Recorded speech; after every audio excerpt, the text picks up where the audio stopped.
the hell is Dalton Trumbo? The highest paid writer in Hollywood. my husband? A registered communist. Dangerous radical. Dad? Rebel genius. Are you now, or have you ever been a member of the Communist Party? The film is about the freedom to believe what you believe and not be persecuted for it.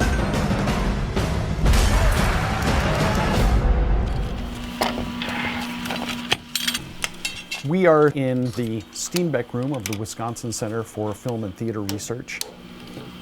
And I'm about to run a passage from a film written by Dalton Trumbo called Tender Comrade.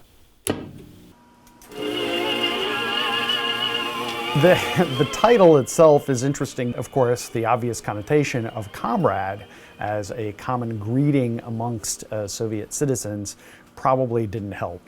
We could sell one car and use the other on a share and share alike basis. The film proved to be controversial during the 1947 HUAC hearings that resulted in Dalton Trumbo's being blacklisted. Are you or have you ever been a member of the Communist Party?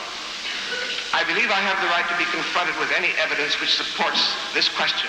The blacklist was essentially the end result of some widely publicized hearings that the House Committee on Un-American Activities conducted investigating the threat of communist subversion in Hollywood. And 10 were cited for contempt of Congress. Once those contempt of Congress citations were handed down, the industry collectively agreed that they would no longer employ those specific 10 members of the industry. When we were asked, are you now or have you ever been a member of the Communist Party? Trumbo at the time was the highest paid screenwriter at Hollywood, earning $75,000 per script, and then suddenly became unemployable. So we're in one of the storage areas where the Wisconsin Center for Film and Theater Research's collections are stored. Wisconsin Center for Film and Theater Research is one of the world's major archives documenting the entertainment industry. We have people come here from all over the world to do research, and yeah, we have a great reputation. A wide variety of paper, manuscript materials, scripts, correspondence, but we also have 2 million photographs and posters and graphic materials. We have the handwritten lyrics for West Side Story by Stephen Sondheim, Tony Award for The Diary of Anne Frank.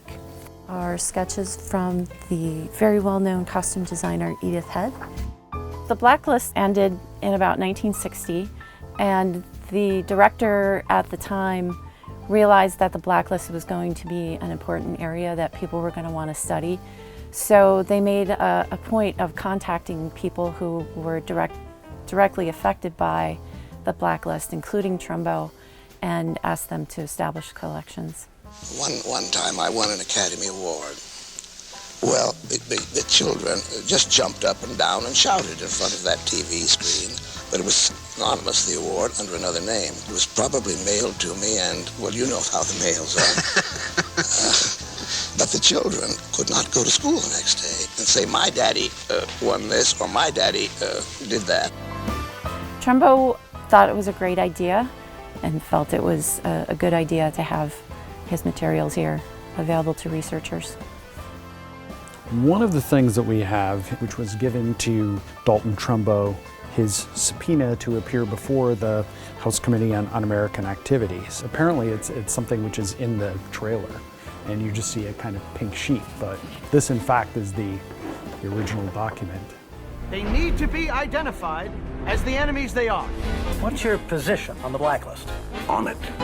I'll write you a movie for $1,200. And you don't want your name on it? No, you don't want my name on it. Hey, the man! He's a genius! The story of Trumbo is a reminder that efforts to kind of control screen content had existed in the past, and there's always the chance that in some case the political winds will shift and some of those ideas could become popular again in the future.